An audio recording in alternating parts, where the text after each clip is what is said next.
ఈ రోజున భారతీయ జనతా పార్టీ రాష్ట్ర కార్యాలయంలో ఏర్పాటు చేసినటువంటి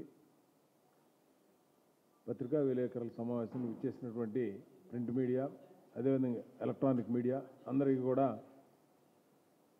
ముందుగా నా నమస్కారాలు తెలియజేస్తా ఉన్నాను. ఈ రోజున మనం గనక చూస్తే నిన్న ప్రధానమంత్రి నరేంద్ర మోడీ గారు, చంద్రబాబు నాయుడు గారు, పవన్ కళ్యాణ్ గారు కూటమి ప్రభుత్వం వచ్చిన తర్వాత ఎప్పుడైతే ప్రమాణ స్వీకారం అయిన తర్వాత మొట్టమొదటిసారి విజయవాడ రావడం జరిగింది. మధ్యలో ఒకసారి విశాఖపట్నం రావడం జరిగింది. విశాఖపట్నం వచ్చినప్పుడు అప్పటికి ఇప్పటికీ తేడా ఏంటంటే అప్పుడు అక్కడ కొన్ని కార్యక్రమాలకు శంకుస్థాపన చేసి వెళ్ళిపోవడం జరిగింది. ఇక్కడ ఈ అమరావతి ఏదైతే గత 5 సంవత్సరాల్లో అంటే 19 నుంచి 24 వరకు ఈ రాష్ట్రంలో ఏ విధంగా 3 రాజధానులు అని చెప్పి రాష్ట్రాన్ని అభివృద్ధి చేయకుండా అరాచకాలు, అకృత్యాలు వీటన్నిటినీ చేశారో వీటికి ప్రజలందరూ విసిగిపోయి కూటమి ప్రభుత్వాన్ని మీద ఎంతో నమ్మకంతో ఓట్లు వేసి 164 సీట్లు ఇవ్వడం జరిగింది. నిన్న ఇంత హడావుడిగా ఇప్పుడు పెట్టడానికి ఏంటంటే కారణం, రాత్రి నుంచి వైసీపీ వాళ్ళు మాట్లాడుతూ ఉన్నారు. ప్రధానమంత్రి మోడీ గారు ఏమీ అనౌన్స్ చేయలేదని. వాళ్ళకి అసలు అనౌన్స్మెంట్ గురించి తెలిస్తే మాట్లాడాల. ఎంత చక్కగా ఒక పాంప్లెట్లో ఏమేమి రోడ్లు వేసాం, ఏమేమి దీనికి సంబంధించినటువంటి ప్రోగ్రాములు చేశాం, చక్కగా రాష్ట్ర ప్రభుత్వం కేంద్ర ప్రభుత్వం సహకారంతో ఏమేం చేసాం అనేది చక్కగా ఇచ్చారు. ఇవి కాక దీంట్లో శంకుస్థాపనలు ఏం చేసాం, మన అమరావతిలో ఏమేం చేసాం అనేది కూడా చక్కగా ప్రింట్ వేసాం. నేను అడుగుతున్న వైసీపీ నాయకులను కానీ కాంగ్రెస్ పార్టీని కానీ మీ జీవితంలో ఎప్పుడైనా ఈ విధంగా ఒక కార్యక్రమం పెట్టి పూర్తయిన పనులువి, శంకుస్థాపనలువి, ప్రోగ్రెస్లో ఉన్నాయని ఎప్పుడైనా చేయగలిగారా? ఈ 5 సంవత్సరాలు ఏ రోజైనా సరే వైఎస్ జగన్మోహన్ రెడ్డి మీ పార్టీ నాయకులు కానీ మంత్రులు కానీ ఈ విధంగా చేశారా? ఇది చేయకపోగా మళ్ళా ఈ రోజున ఈ రాష్ట్రం అభివృద్ధి చెందుతుంది. నిన్న క్లియర్గా చెప్పారు మోడీ గారు, ఈ రాష్ట్రం వాళ్ళ పేపర్లో రాశారు, మళ్ళీ రాయటం కూడా, దేశానికి ఇంజిన్ లాంటిది అమరావతి ఈ రాష్ట్రం. అంటే ఇంజిన్ లేకపోతే ట్రైన్ కదలదు. జీడిపిలో గ్రోత్లో ఇది పెద్ద భాగస్వామ్యం కాబోతూ ఉంది అని ప్రధానమంత్రి గారు చెప్పారు. 58,000 కోట్ల రూపాయలు అక్కడ నిన్న కార్యక్రమాలకి అసెంబ్లీ అవ్వచ్చు, కోర్టులు అవ్వచ్చు, రోడ్లు అవ్వచ్చు, సచివాలయం అవ్వచ్చు. భారతదేశంలో ఒక పాత ఇంటిని మళ్ళా రిపేర్ చేయాలంటే చాలా కష్టం, కానీ కొత్త ఇల్లు కట్టుకోవడం చాలా ఈజీ. అనుకున్న విధంగా ప్లాన్ ప్రకారం ముందుకు వెళ్తుంది. అటువంటిదే ఈ రాజధాని. ఈ రాజధాని ప్రపంచంలోనే నంబర్ 1గా ఉండడానికి అవకాశం ఉంది. కారణం ఏంటంటే ఈ రోజున రైతులు ఇచ్చినటువంటి ఆ 34,000 ఎకరాల్లో చక్కగా కావాల్సినంత వెడల్పు రోడ్లు, అండర్ డ్రైనేజీలు, అదేవిధంగా కేబుల్స్, ఎలక్ట్రికల్ కేబుల్స్, లేకపోతే టెలిఫోన్ కేబుల్స్, ఏవైనా సరే ఇంటర్నెట్ కేబుల్స్ కానీ చక్కగా చేయడానికి ప్రణాళిక ఉంది. ఇవాళ వాటర్ పైప్ లైన్స్ కూడా ఇవాళ న్యూయార్క్లో 100 years బ్యాకే అండర్ డ్రైనేజ్ వాటరు, మరి 100 yearsకి ముందే 4 లైన్లు వరుసలతో ఉన్నటువంటి రైల్వే ట్రాక్స్ న్యూయార్క్ సిటీలో ఉన్నాయంటే ఇవాళ మనం ఆ రోజుల్లో చేయగలిగారు. ఇవాళ చేయాలంటే చాలా కష్టమైన పరిస్థితి. ఇవాళ ఈ రాష్ట్రానికి సంబంధించినటువంటి ఈ మోడీ గారు నిన్న చాలా చక్కగా ప్రతి ఒక్క ఎక్కడెక్కడ ఏ హైవేస్కి చేశారు. నిన్న ఔటర్ రింగ్ రోడ్ కానీ దరిదాపు 20,000 కోట్ల రూపాయల RRR. అదేవిధంగా బెంగళూరు నుంచి మేదరమెట్లకి 20,000 కోట్ల రూపాయలు వర్క్ జరుగుతుంది. అది కంప్లీట్ అయిపోవచ్చింది. నేను వైసీపీ వాళ్ళని ఒకటే అడుగుతా ఉన్నా, మీరు వెస్ట్ బైపాసు ఎప్పుడో 2018లో మొదలు పెడితే మొన్న 5 సంవత్సరాల వరకు కంప్లీట్ చేయాలి. ఎందుకు కంప్లీట్ చేయలేకపోయారు మీరు? కారణం ఏంటి తెలుసా? కరెంటు లైన్లు మార్చడానికి 50 కోట్ల రూపాయలు మీరు డబ్బు ఖర్చు పెట్టలేనటువంటి పరిస్థితి. అది రాష్ట్ర ప్రభుత్వం చేయాల్సినటువంటి పని. అందుకని వెస్ట్ బైపాస్ వల్ల ఇవాళ నేను వెస్ట్ బైపాస్కి సంబంధించి వెంకటపాలెం నుంచి గొల్లపూడికి రోడ్డు ఆ బ్రిడ్జి 6 లైన్ బ్రిడ్జి 2 బ్రిడ్జిలు ఓపెన్ చేయడం జరిగింది. అది ఓపెన్ చేశారంటే ఆ నందిగామ నుంచి ఏలూరు నుంచి వచ్చే ట్రాఫిక్ అంతా అటే రావడం జరిగింది. మీకు అది అభివృద్ధికి మీకు హార్ట్ అటాక్ వచ్చే పరిస్థితి వచ్చింది మీ వైసీపీ వాళ్ళకి. అదేవిధంగా మీరు కనుక చూస్తే ఇది నిన్న మీటింగు ప్రజలందరూ ఏమనుకుంటున్నారంటే బాహుబలి 3 అంటే మనం సినిమాలు చూసాం 1, 2 మహిష్మతి రాజ్యం చాలా బ్రహ్మాండమైన కోటలు కానీ ఒక బ్రహ్మాండంగా పరిపాలించిన పరిస్థితి. బాహుబలి 3 అంటే మోడీ గారు కానీ చంద్రబాబు గారు కానీ పవన్ కళ్యాణ్ కానీ ఈ ముగ్గురు కలిస్తే బాహుబలి 3 సూపర్ డూపర్ హిట్ అవుతుంది అనేది వీళ్ళకి భయం పట్టుకుంది వైసీపీ వాళ్ళకి కానీ కాంగ్రెస్ వాళ్ళకి కానీ. ఎందుకంటే ఇక్కడ డబుల్ ఇంజిన్ సర్కార్ ఏ విధంగా డెవలప్ చేస్తుంది ఈ రాష్ట్రంలో. ఒక పక్కన ఇరిగేషన్ ప్రాజెక్టు పోలవరం అవ్వచ్చు, అమరావతి అవ్వచ్చు, మరి విశాఖపట్నంలో ఐటీ సెక్టార్ కావచ్చు, రాయలసీమలో ఉన్న ఇరిగేషన్లో సంబంధించిన ప్రాజెక్టులు అవ్వచ్చు, లేదా తిరుపతి లాంటి పెద్ద పెద్ద టెంపుల్స్ని డెవలప్ చేసే దాంట్లో టూరిజం డెవలప్ చేసే దాంట్లో కావచ్చు, మెడికల్ టూరిజంలో కావచ్చు, రాష్ట్ర ప్రభుత్వం ఈ చేసే ప్రతి కార్యక్రమాన్ని కూడా ఎక్కడ కేంద్ర ప్రభుత్వం కాదనకుండా సపోర్ట్ చేస్తుందనే ఒక అసూయతో ఈ రోజున వైసీపీ వాళ్ళు మాట్లాడుతూ ఉన్నారు. ఇవాళ ముఖ్యంగా ఈ రాష్ట్ర ప్రజలందరం కూడా రాష్ట్ర ప్రభుత్వం తరఫున కానీ ఇక్కడ అందరం కూడా మోడీ గారికి ధన్యవాదాలు తెలపాలి. ఎందుకంటే ఇంత బిజీ షెడ్యూలు ఓ పక్కన కాశ్మీర్లో ఇష్యూస్ జరుగుతున్నా కూడా మన రాష్ట్రం మీద ఉన్నటువంటి ప్రేమతో ఆయన ఇక్కడికి వచ్చి విజిట్ చేసి ఏదైతే పునఃప్రారంభం అంటే అంతకుముందు జరిగినటువంటి కార్యక్రమాలు ఏదో ఉన్నాయో వాటిని మళ్ళా సరిగ్గా స్ట్రీమ్లైన్ చేసి మొత్తం పూర్తి చేయాలనే ఉద్దేశంతో ఈ రోజున ఈ కార్యక్రమానికి రావడం జరిగింది.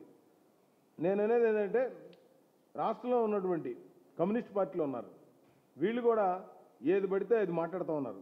వీళ్ళకి ఇక నాయకులు తప్పితే అక్కడ మనకి జనాల్లో ఉన్నటువంటి ఓటర్లు ఉన్నటువంటి పరిస్థితి లేదు. ఆ ఉన్న 2 స్టేట్లు కూడా అక్కడ వెస్ట్ బెంగాల్ పోయింది, ఇక నెక్స్ట్ కేరళనే లైన్లోకి రాబోతూ ఉంది. ఇవాళ మాట్లాడే ముందు మీరు దేశం ఇంట్రెస్ట్ గురించి మాట్లాడకుండా పక్కన ఉన్న చైనా గురించో ఎక్కడో రష్యా గురించి మాట్లాడతారు. ఈ దేశంలో ఏం జరుగుతుంది, ఈ దేశంలో ప్రజల యొక్క అవసరాల గురించి మాట్లాడే ఆలోచన మీకు లేకపోవడం చాలా బాధాకరమైన విషయం. అలాగే కాంగ్రెస్ పార్టీ మొన్న షర్మిల గారు ఏదో మాట్లాడుతున్నారు, ఏది పెడితే అది మాట్లాడుతున్నారు. ఈ రాష్ట్రంలో మీరు కనీసం విజయవాడలోనో ఎక్కడ ఉండి మాట్లాడితే పర్లేదు, హైదరాబాద్లో ఉండి నెలకు ఒకసారి రావటం, ఒక స్టేట్మెంట్ ఇచ్చి వెళ్ళటం, ఇది వీళ్ళు చేసే పనులు. అపోజిషన్ ప్రతిపక్షంలో ఉన్నటువంటి మెయిన్ కమ్యూనిస్టులు కానీ కాంగ్రెస్ కానీ వైసీపీ కానీ. ఇవాళ ఇంకోటి మాట్లాడుతూ ఉన్నారు మా వైసీపీ వాళ్ళ సోషల్ మీడియా వాళ్ళు, మోడీ గారు మమ్మల్ని ఏం తిట్టలేదని. అసలు మిమ్మల్ని తిట్టే అంత ఆయన స్థాయి ఎక్కడ, మిమ్మల్ని తిట్టే పరిస్థితి ఆయనకి ఎందుకు ఉంటుంది? ఒక డైలాగ్ చాలు ఒక మనిషికి. గ్రహణం వీడింది ఈ రాష్ట్రానికి అన్నారు, ఒకే ఒక్క డైలాగ్. ఆ డైలాగ్ వాళ్ళకి అర్థమైతే అన్ని అర్థాలు అందులో ఉన్నాయి. మా నోరు ఏది చెడు మాట్లాడటానికి ఏది పడితే అది కంపు చేసుకోం మేము. ఆ గ్రహణం వీడింది రాష్ట్రానికి. అదేవిధంగా గ్రహణం వీడతంతో పాటు ఈ రాష్ట్రంలో ఉన్నటువంటి ఒక మంచి కార్యక్రమాలకి ఒక పునాది కలిసికట్టుగా పనిచేస్తామని ఎంత ధైర్యంగా అక్కడ పవన్ కళ్యాణ్ గారిని కానీ చంద్రబాబుని ఉద్దేశించి ఆ డయాస్ మీద ఉద్దేశించి మోడీ గారు పక్కకు తిరిగేలా చెప్పి కలిసికట్టుగా ఈ రాష్ట్రాన్ని అభివృద్ధి చేస్తాం, ఇది ఒక వికసిత్ ఆంధ్ర వికసిత్ భారత్ కాన్సెప్ట్లోకి ముందు తీసుకెళ్తామని చెప్పి చెప్పడం జరిగింది. అదేవిధంగా అన్నిటికంటే ముఖ్యమైనది మనకి ఈ రాష్ట్రంలో ముఖ్యంగా నిన్న శంకుస్థాపన చేసిన దాంట్లో ఈ నాగాలంగ దగ్గర గుల్లలమూత దగ్గర దాని ఏమంటారు మన మిసైల్ లాంచింగ్ సెంటర్ని శంకుస్థాపన చేయడం జరిగింది. దరిదాపుగా అది 2,000 కోట్ల రూపాయలతో ముందు ఫస్ట్ బడ్జెట్ ఇవ్వడం జరిగింది. ఇవాళ దానివల్ల అక్కడ సతీష్ రెడ్డి గారు ఇంతకుముందు డిఆర్డిఓ చైర్మన్గా ఉండేవారు, ఆయన దీన్ని కోఆర్డినేట్ చేయటం, మరి ఇక్కడ ఉన్నటువంటి ఈ శంకుస్థాపనకు సంబంధించినటువంటి అక్కడ ఆ ప్రాంతంలో ఎట్టి పరిస్థితుల్లోనూ 3 సంవత్సరాల్లో కంప్లీట్ చేయాలని. కారణం ఏంటంటే అది చాలా మంచి లొకేషన్ మన భారతదేశంలో మిసైల్ లాంచింగ్ సెంటర్స్ అక్కడ వదలటం అనేది. అక్కడ దరిదాపు 1000 మంది ఎంప్లాయ్మెంట్ రాబోతూ ఉంది. 300 ఎకరాలు అక్కడ ల్యాండ్ ఎక్వైర్ చేసి కేంద్ర ప్రభుత్వం అక్కడ రెడీ చేయడం జరిగింది. అక్కడ ఒక బ్రిడ్జి కనుక వేస్తే అది ఆల్రెడీ దానికే 1000 కోట్లు ఖర్చు పెట్టబోతూ ఉన్నారు. ఆ బ్రిడ్జి వేసి ఆ ప్రాజెక్టుని కనుక మొదలు పెట్టగలిగినట్టయితే ఈ ఎంప్లాయ్మెంట్తో పాటు ఈ దేశంలో ఉన్న మిసైల్స్ కాకుండా వేరే దేశాల్లో ఉన్నటువంటి మిసైల్స్ కూడా అక్కడ తీసుకొచ్చి టెస్ట్ చేయడం జరుగుతుంది. దానివల్ల మన దేశానికి ఆదాయ వనరుగా మారుతుంది. అదేవిధంగా అన్నిటికంటే ఇప్పుడు మనకి రాకెట్ లాంచర్ ఉంది శ్రీహరికోటలో. శ్రీహరికోటలో రాకెట్ లాంచర్ ఏదైతే ఉందో అక్కడ వేరే దేశాలకు సంబంధించినటువంటి శాటిలైట్స్ కూడా మన దగ్గర నుంచి మనం వదులుతూ ఉన్నాం. అలాగే ఇక్కడ మిసైల్స్ కూడా మనం ఇక్కడ వదలటం వల్ల మన దేశానికి మనం వాటిని టెస్ట్ చేసినందుకు మనకి డబ్బులు పే చేస్తూ ఉంటారు. అటువంటి ఫెసిలిటీ ఉన్నటువంటి మన నాగాలంకలో నుండి మిసైల్ లాంచ్ అంటారు. ఇది ఎప్పుడో 2015-16లోనే మనకు శాంక్షన్ అయితే లాస్ట్ 5 సంవత్సరాలు వైసీపీ ప్రభుత్వం దీని గురించి పట్టించుకోలేదు. సతీష్ రెడ్డి గారు కనీసం 3-4 సార్లు జగన్మోహన్ రెడ్డి గారిని అడిగినా కూడా ఆయన ఏం స్పందించలేదు. ఈ ఏరియాని డెవలప్ చేయడం ఇష్టం లేక. సో ఇక్కడ ఉన్నటువంటి ఈ మిసైల్ లాంచింగ్ సెంటర్లో 5 సంవత్సరాలు మీరు చేయకపోగా ఇవాళ అంత పెద్ద ప్రాజెక్ట్ అక్కడ శంకుస్థాపన చేస్తే డబ్బులు ఏమి ఇచ్చామని అడుగుతారు. అసలు వీళ్ళకి డబ్బులు ఇటువంటి వీళ్ళ జేబుల్లోకి ఇవ్వాలా? డబ్బులు రాష్ట్రానికి ఇచ్చారు. ఎన్ని చోట్ల రోడ్లు శంకుస్థాపనలు, ప్రారంభోత్సవాలు. మొన్న మనం కాట్పాడి నుంచి తిరుపతికి రేణిగుంటకి రైల్వే లైన్ ఇవ్వడం జరిగింది. ఇక్కడ అమరావతికి ఒక రైల్వే లైన్ ఇవ్వడం జరిగింది 3,000. 70,000 కోట్ల రూపాయలు కూడా రైల్వే లైన్స్ ఆంధ్రప్రదేశ్లో పని జరుగుతూ ఉంది. అదేవిధంగా ఇక్కడ ఉన్నటువంటి ఈ రాష్ట్రానికి సంబంధించినటువంటి అభివృద్ధిలో ఈ డిఆర్డీఏకు సంబంధించి మిసైల్ లాంచింగ్ సెంటర్ ఎట్టి పరిస్థితుల్లోనూ మన ప్రాంతాల్లో ఉన్నటువంటి డిఫెన్స్ సెక్టార్ను కూడా ఆంధ్రప్రదేశ్కి తీసుకొచ్చి ఇప్పుడంతా మెయిన్ డిఆర్డీఏ, డిఎంఆర్ఎల్, డిఆర్డీఓ అంతా హైదరాబాద్లో ఉన్నాయి. దానికి సంబంధించిన ఇండస్ట్రీస్ కూడా అక్కడే ఉన్నాయి. కాబట్టి ఇక్కడ ఈ రాష్ట్రంలో కూడా కొత్తగా స్టార్టప్ కంపెనీలాగా పెట్టి డెవలప్ చేయాలని ఒక ఆలోచనలో ఉన్నారు. దీని ద్వారా డిఫెన్స్ రంగం కూడా మన కోస్టల్ ఏరియా దరిదాపుగా 989 కిలోమీటర్లు మనకు ఉంది. కాబట్టి ఇది చాలా ఉపయోగపడే పరిస్థితి. అదేవిధంగా ఈ రాష్ట్రంలో ఉన్నటువంటి ఈ ఔటర్ రింగ్ రోడ్డు కూడా మన కేంద్ర ప్రభుత్వం మొదటి 70 మీటర్లు అనుకుంది. 140 మీటర్ల వెడల్పుతో మొత్తం ల్యాండ్ ఎక్వైజేషన్ కూడా కేంద్ర ప్రభుత్వం భరించే విధంగా మనకి ఆ 189 ఔటర్ రింగ్ రోడ్డును కూడా ఇవ్వడానికి ఒక ప్లాన్ ఓకే అయిపోయింది. దరిదాపుగా డిపిఆర్ కూడా సబ్మిట్ చేయగానే అది కూడా గడ్కరీ గారు చాలా ఇంట్రెస్ట్గా ఉన్నారు. ఎందుకంటే ఆ ఔటర్ రింగ్ రోడ్ అయిపోతే విజయవాడకి, గుంటూరుకి వచ్చే వెహికల్స్ ఏమి ఉండవు. తెనాలికి మధ్యలో అంతా బయట నుంచి బయట వెళ్ళిపోయే పరిస్థితి ఉంటుంది. ఫ్యూచర్లో కూడా డెవలప్మెంట్ బ్రహ్మాండంగా ఉంటుంది. కాబట్టి ఇవాళ ఇన్ని అభివృద్ధి కార్యక్రమాలు జరుగుతూ ఉంటే పక్కన వీళ్ళందరూ కూడా ఈ అభివృద్ధిని ఓర్చుకోలేక ఈ అభివృద్ధిని చూసి బాధపడుతూ ఇవాళ మాట్లాడుతూ ఉన్నారు. ఇవాళ మరొకసారి ప్రధానమంత్రి గారు అదేవిధంగా నిన్న చంద్రబాబు నాయుడు గారు కానీ ఏ విధంగా రేపు జూన్ 21న యోగా ఒక వరల్డ్లో ఒక పెద్ద ఈవెంట్ చేయాలని చెప్పి ఏదైతే భావిస్తూ ఉన్నారో. ఎందుకంటే యోగా అనేది వాళ్ళ ప్రతి ఒక్కళ్ళకి కూడా మానసికమైనటువంటి ఒత్తిడికి లోనయ్యే వాళ్ళకి చాలామంది ఐటీ వాళ్ళకి కానీ లేకపోతే ఇంట్లో మహిళలకు కానీ ఈ ఆర్థిక ఇబ్బందులు కానీ మానసికమైనటువంటి ఒత్తిడి వల్ల పిల్లలు చదువులు, మ్యారేజ్, వీటిలో ఇది యోగా అనేది ఒక ఆల్టర్నేటివ్ మెథడ్. కాబట్టి దాన్ని ప్రపంచవ్యాప్తంగా అన్ని దేశాలు ఫాలో అవుతున్నాయి.